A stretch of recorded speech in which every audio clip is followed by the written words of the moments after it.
Hi there. Welcome to Top's Tactical and Other Cool Stuff. I'm Top, and today I want to talk about some medical stuff. Okay? Now, for those of you that don't know, alright, I spent 22 years in the Marine Corps, retired from that as a Master Sergeant, hence the nickname Top. And then I got into law enforcement, and I was a cop until I decided it was time just to retire and go play with grandkids. My whole life, I went through first aid classes, first responder classes, through my whole career. I mean, I know the 4 life-saving steps. Start the breathing, stop the bleeding, protect the wound, treat for shock.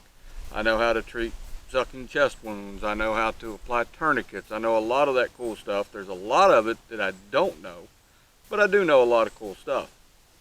One thing that I've kind of come to reflect on is I go down the preparedness road, things of that nature, is that I don't have any, or did not have any, medical kit.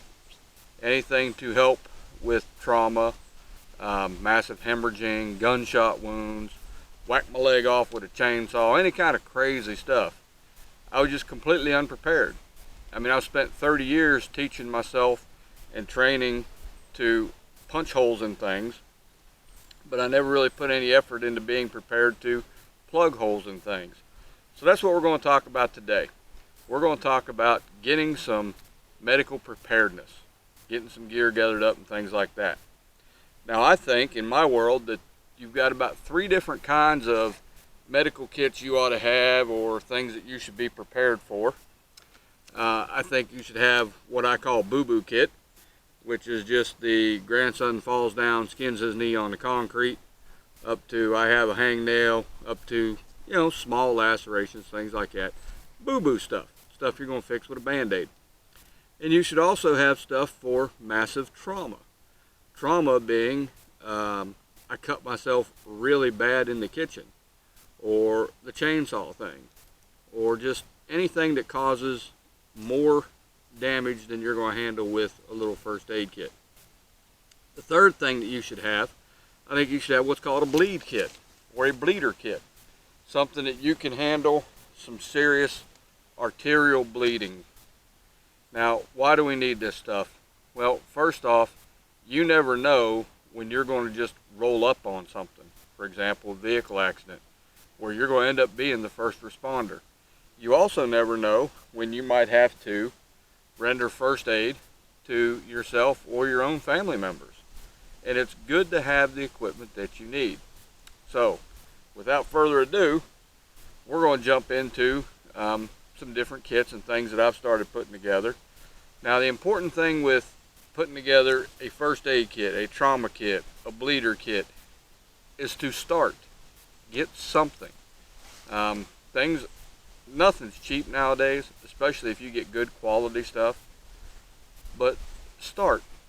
Set aside $10, $20 a month, 40, whatever you can do, and just get something and work on these kits. And you're going to find out, we're going to talk about some stuff later on here in a few minutes, that you kind of get what you pay for. And I think that if you decide you want to cut the budget a little bit so you can deal with great value peanut butter from Walmart instead of Jif, knock yourself out. I don't think you need to skimp on the equipment that you get for your first aid kit, trauma kit, or bleeding kit. Here we go. First aid kit. Alright, I'm going to tell you right now, Amazon is my friend.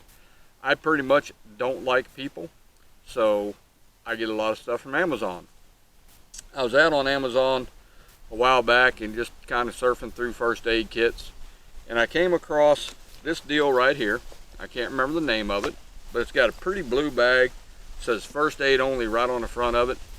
This is a 300-piece first aid kit, and it cost me a little less than $15. So you can scroll through there, just search first aid kits, and you're going to find it. Now, obviously, I'm outside today. We're down here on the pallet top at the range because for some reason, my wife and daughter are binge watching Psych. Maybe you like Psych, maybe you don't know.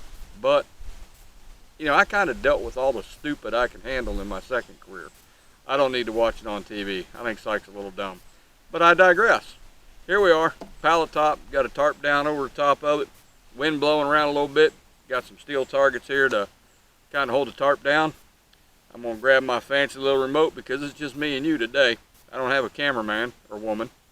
So we're going to zoom in. There we go. And I'm going to talk to you about this kit. Alright, as soon as I can get it centered in the frame.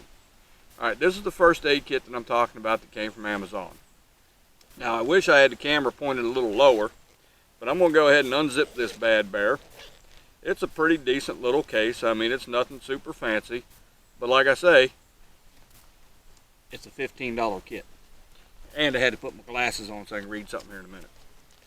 So here's our kit. And I don't know how much the sun glare is working with us, but you can see it is packed full of stuff. Now, let's talk about what all's in this fancy kit. Let me zoom back out a little bit so you guys can kind of see the kit on the table maybe. Hey, what if I take my little steel target and put behind there? Kind of hold that kit up in the air a little bit. Sun glare? Can't tell. Still can't tell. Anyway, you guys can look at the kit. I'll make sure nothing falls out of it over here. Maybe. Okay, if it does, it does. Let's just go over real quick some of the stuff that's in it. It comes with a half a dozen each of aspirin, ibuprofen, and extra strength non-aspirin tablets. You got 3 insect sting relief pads, 6 antibiotic ointment pads, 14 alcohol cleansing pads, 15 antiseptic towelettes, 2 first aid or burn cream packs, 1 burn relief pack, and that's pretty cool. It's a cold pack that you shake it up, or you crush an ampule inside, you shake it up, the contents mixes, and it gets really cold. That's pretty high speed. You've got 75 plastic bandages, Band-Aids, 3/4 by 3 inch. You got 20 that are fabric Band-Aids, 3/4 by 3 inch. 10 more Band-Aids, so you got a lot of, there's a ton of Band-Aids in here. And if you got grandkids like I do, I mean, names come to mind like Zach, Elias, you better have a pocket full of Band-Aids, because them grandkids, woo, man. I got one grandkid, he just take off running across the yard and all of a sudden he just pile up. Just, I don't know, just trip over his own feet, just pile up. He'll jump up and say, I'm okay, and take off again. Go by another 20 foot, pile up again.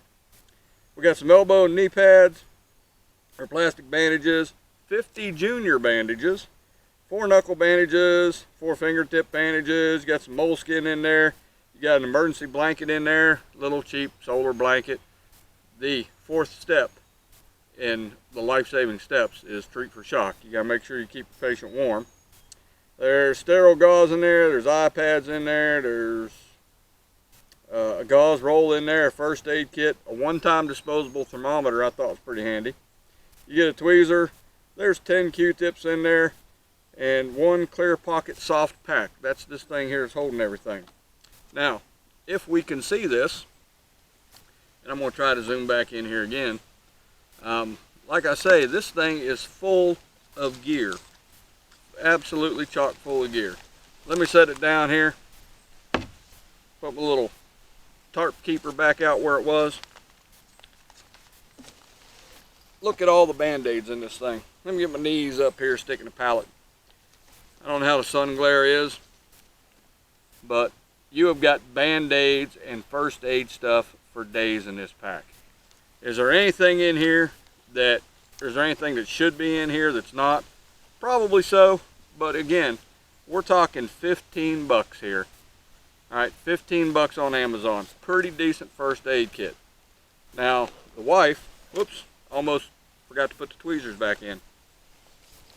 The wife's got a pretty good first aid kit in the house, so this is going to go into a vehicle, alright? Or I may throw it into my get home bag, which I probably won't because I think this kind of overdoes it.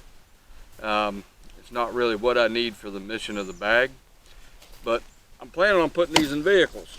So when I got them, I went ahead and I ordered 3 of these little buggers. And this rounds out my first aid kits.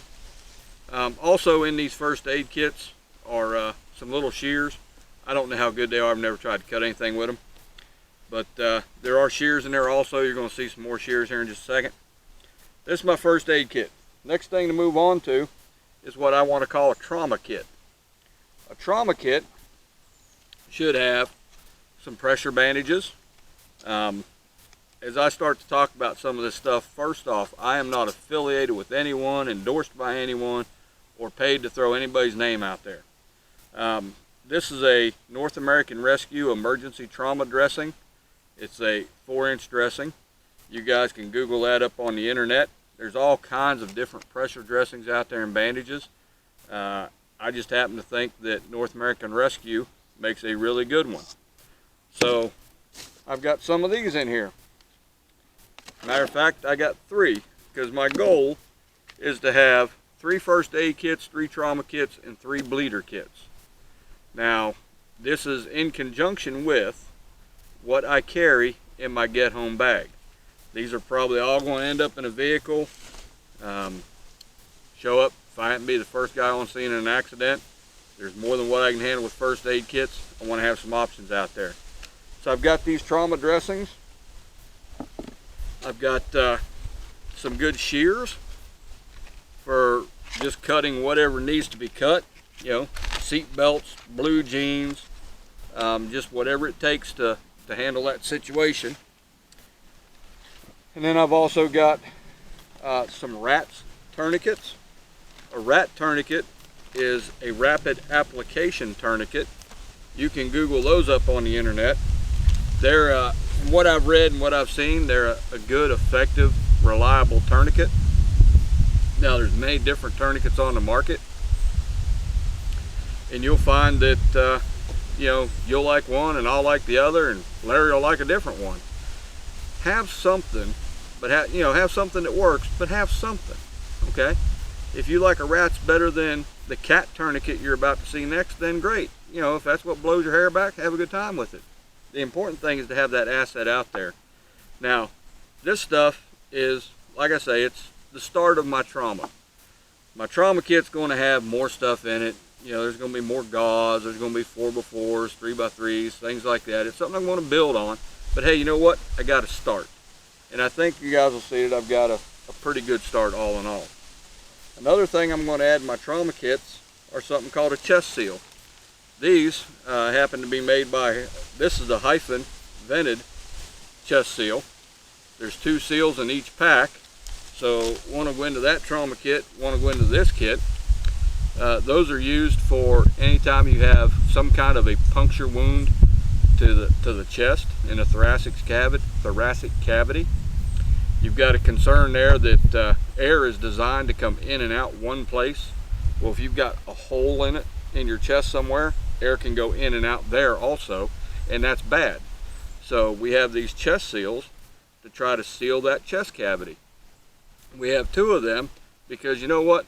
I mean, I spend a lot of time on a range. I have this stuff with me on the range too in case anything would happen. And the funny thing about bullets is what usually goes in, most of the time comes out. So if you've got a hole in your chest from, say, a gunshot wound, for example, you're going to have one front and back, so you better have 2 chest seals. One chest seal is not going to get the job done. So I always carry these things in multiples of 2. Going on down in here, I'm going to start talking about a bleeder kit. This also comes from North American Rescue. This is called the Individual Patrol Officer Kit. Let me reach over here and grab my handy dandy remote where you can zoom in on this. I don't know if I can hold it up to where you can see it says Individual Patrol Officer Kit or not, but this is it. This thing here contains a North American Rescue pressure bandage. It's got a North American Rescue gauze pack in here. 1 4-inch flat emergency trauma dressing, gauze dressing. It doesn't say how long it is. S-rolled gauze. It also has a pair of rubber gloves in there, and there are also rubber gloves in these first aid kits. I failed to mention that. And it's got a cat tourniquet. Now this is a bleeder kit. This is made to stop arterial spray. We're not talking about I scratched my knee. We're not even talking about a 2 or 3 inch deep cut on the arm. We are talking about severe hemorrhaging. The kind of stuff you walk up and say, oh man, if I don't get that stopped quick, homeboy going to bleed out right here. That's what the bleeder kit's for.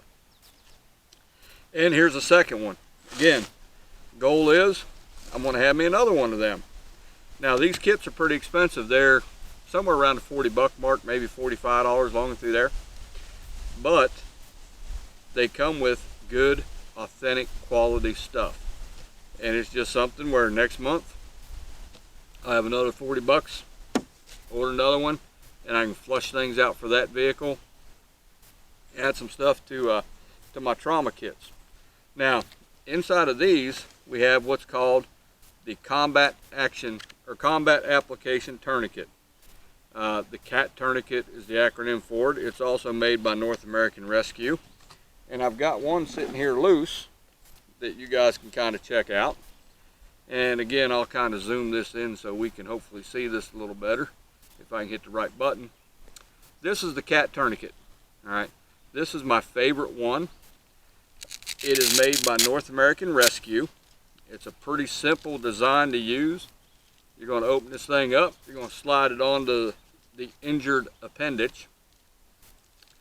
And then using this Velcro strap, you're going to pull it down nice and tight as you can by hand. And then you're going to grab this plastic thing up here. This is called a windlass, W-I-N-D-L-A-S-S, I believe. And you're going to start cranking this windlass in circles until the blood stops. Once the blood stops, you simply hook it into the clip there. You take the tail of your Velcro, come over the top of this. Little pull tab comes across, lock it in place. And if you can see the word time is written right here, you'll record the time that you applied the tourniquet. Because time is very important when it comes to tourniquets and how we deal with things after they've been applied.